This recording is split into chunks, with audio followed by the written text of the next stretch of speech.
Okay, Assalamualaikum and hi everyone.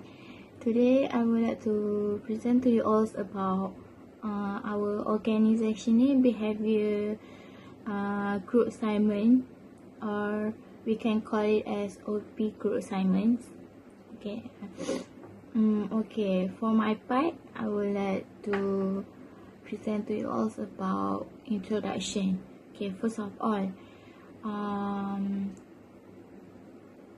our group were formed by 4 members altogether, which is Christina Wafi, me, Nasuha, Farhanu, and Izzati Shakira. Okay, the purpose of this task given that gives to us for this organizational behavior group assignment is to teach learners how to understand about people's behavior in organization by knowing details about personality, values, perception, and also the relationship towards employee related.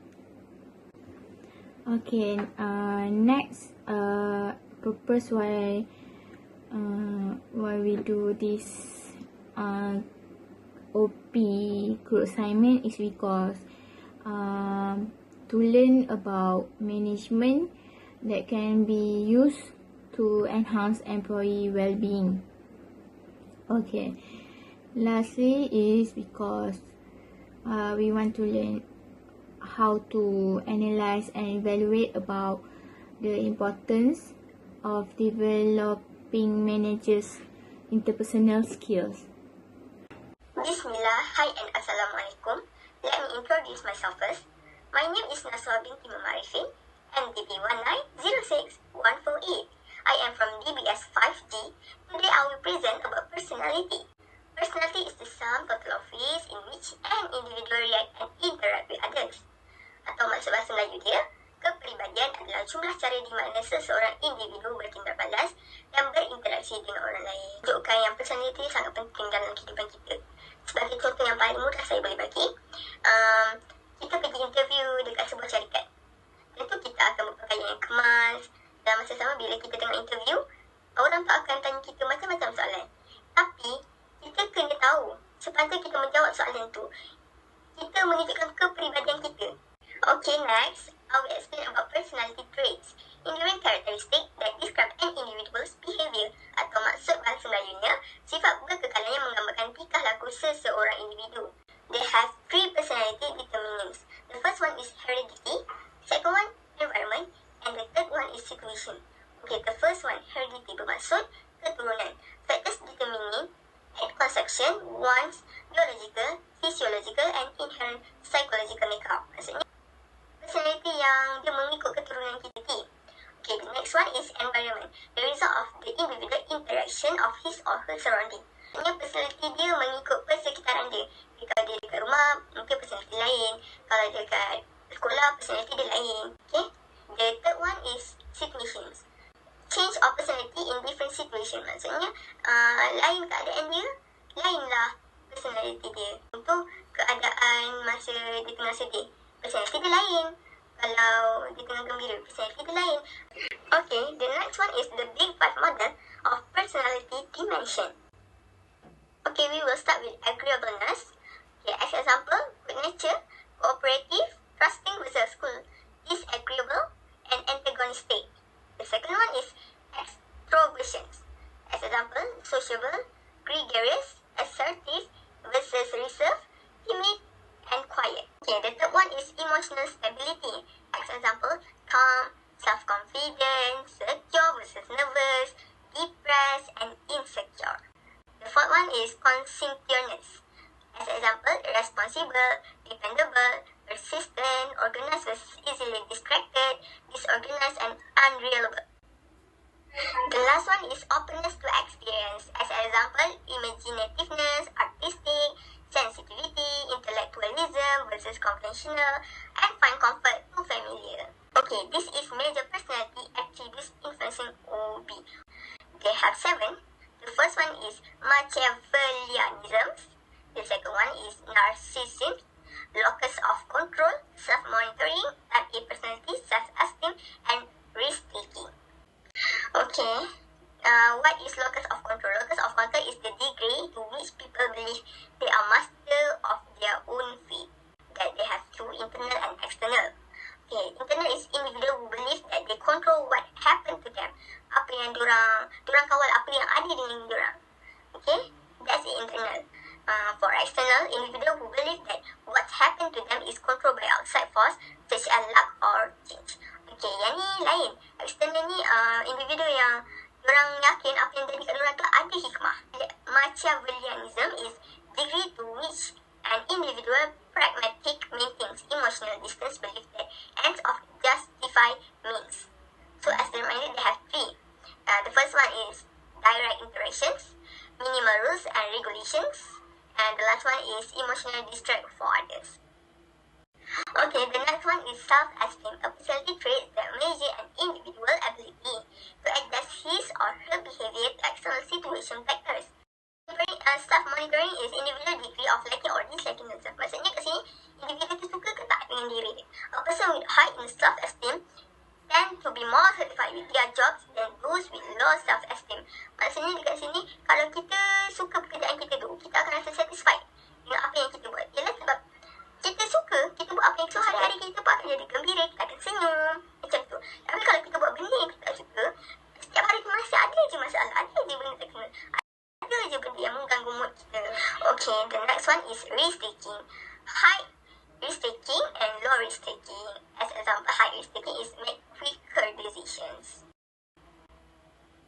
Okay, the next one is personality types. They have two types, types A and types B. Sekarang kita tengok apa itu achieving person job fit. Identify 6 personality types and process that the fit between personality type and occupation environment determine satisfaction and turnover.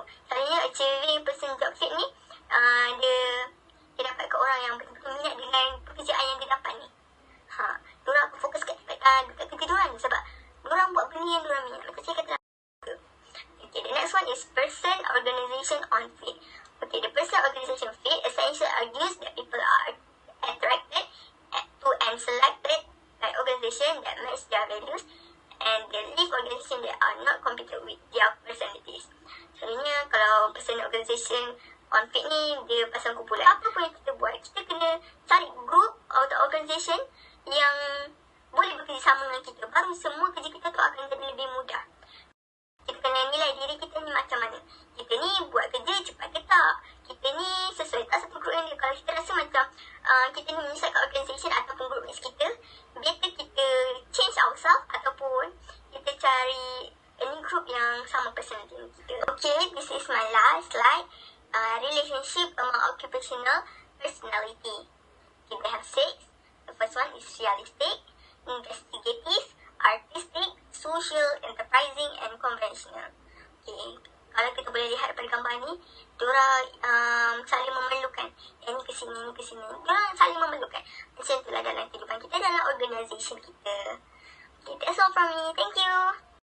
Assalamualaikum, my name is Nafarah Nawati Mazri. Today I'll be explaining about values. So what is values? So basically values are the concept or belief that guide how we make decision about an evaluation of behavior and events. So basically value tend to be relatively stable and enduring. So we examine there are two framework for better understanding values. Milton Rockach terminal and instrumental values and Ken Hodgson's general moral principle. So this is the Rockach value survey. There are two values. The first one is terminal values and instrumental values. Next is terminal values and instrumental values. What is terminal values and instrumental values? Terminal values are desirable and states of existence. These are the goals that people want to achieve during their lifetime, such as happiness and comfortable life. Instrumental values refers to preferable ways of behaving, such as being courageous or helpful. Next is Hofstede's framework for assessing culture. There are 5 types. The first one is power distance, masculinity versus femininity, The third one is uncertainty avoidance. The fourth one is individualism versus collectivism. And the last one but not least is uncertainty avoidance. So we are going through one by one. We start from power distance first. So, power distance. Power distance is the extent to which a society accepts that power in institution and organization being distributed unequally. So, we have two types of power distance. The first one is high power distance. The second one is low power distance. So, high power distance is extremely unequal distribution in institutions and organization. It is a concept that accepts wide difference in power. So low power distance is the concept placed down inequalities. Employees are not afraid to approach the boss. Basically, the relationship between top managers and subordinates are more informal because we don't really use or need to use or to show too much formalization. So, individualism versus collectivism. Individualism is the degree to which people refer to act as individuals rather than groups, which means as individuals like to be alone or because they would make sure their work or their tasks done quickly. While collectivism is a tight social framework in which people expect others in group to look and protect after them. Next. So, uncertainty avoidance. Uncertainty avoidance is the extent which a society feels threatened by certain changes and situations and tries to avoid them. So we have two types of uncertainty avoidance. The first one is high uncertainty avoidance and second one is low uncertainty avoidance. So high uncertainty avoidance means that individual will experience high level of anxiety when they face something unusual situations, while low uncertainty avoidance means individual can face or adapt behavior to uncertain situations. So it means this individual is comfortable with any risk. Next is performance orientation. Performance orientation means the extent to which a society encourages and rewards group members for performance improvement and challenge. And the number 5 is human orientation. Human orientation means the extent to which a society encourages and rewards individuals for being fair, generous, caring, and kind to others. That's all from me. Thank you. My name is Nurzati Shakira binti Jafri. I will explain about perception. First, the definition of perception. Perception is a process by which individuals organize and interpret their sensory impression in order to give meaning to their environment. In short, we can say that people's behavior is based on their perception of what reality is, not on reality itself. Next, I will explain about the factors that influence perception. These factors contain 3 factors, which is factors in the perceiver, factors in the target, and the last one is factors in the situation. First and foremost, factors in the perceiver is a perceiver will make perception based on his attitudes, motive, and experience. We can say that every people will make different perception from others. Secondly is factors in the target. The individual perception will be influenced by the target in the terms of novelty, motion, sounds, background, proximity, and similarity. Finally, the factors in the situation such as the time, work setting, and the social setting will also influence how an individual gives meaning to the environment. For instance, a student might behave differently when they're in the classroom and also when they're in a hostel room. They will be more polite as they pay more respect to the teacher compared to their behavior in the hostel. Let's move to the next slide. In this slide, I will explain about the Kelly's attribution theory. When individuals observe others' behavior, they attempt to determine whether the behavior is internally or externally caused. Kelly's attribution theory can be made based on 3 types of interpretation. First, distinctiveness shows different behavior of an individual in the different situation. Second is consensus. Consensus is when an individual response is the same as others to same situation. The last one is consistency is when an individual responds in the same way over time. Lastly, I will explain about 7 errors and bias in attribution. First, fundamental attribution error is the tendency of individual to underestimate the influence of external factors and overestimate the influence of internal factors when making judgment about the behavior of others. Second is self-serving bias, is the tendency for individuals to attribute their own success to internal factors while putting the blame for failures on external factors. Third is selective perception, occurs when people selectively interpret what they see on the basis of their interests, background, experience, and attitude. Fourth is halo effect. Halo effect is drawing a general impression about an individual on the basis of a single characteristic. Fifth is contrast effect, is an evaluation of a person's character that are affected by comparison with other people. Number 6 is projection, is attributing one's own characteristic to other people.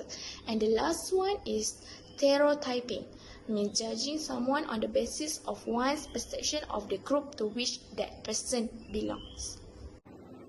Okay, for the conclusion, we all get to know and learn so many things during this group assignment, such as we can know details. We can know how to teach learners to understand about people's behavior in organizations. In more details, we can know better what's the meaning of personality, the definition of values, and also the definition.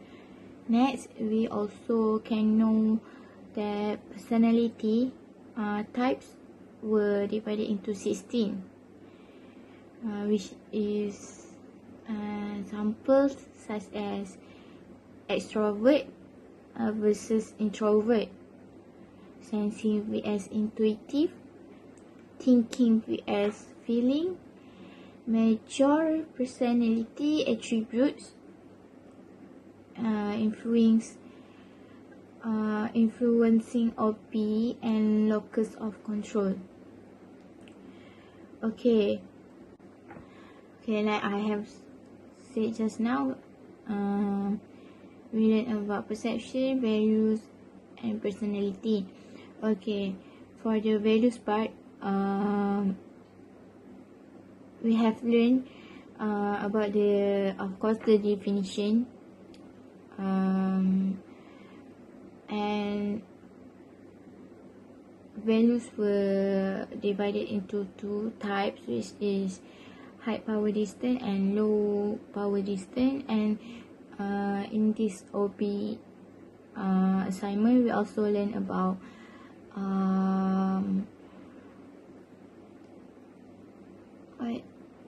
long term and short, the difference between long term and short term orientation. Okay, let's see for the perception part. For the perception part. Okay, for the perception part, we all me and my group have learned about catalyst attributions theories, errors and bias in attribution, frequently shortcuts in judging others, and specific application in organization.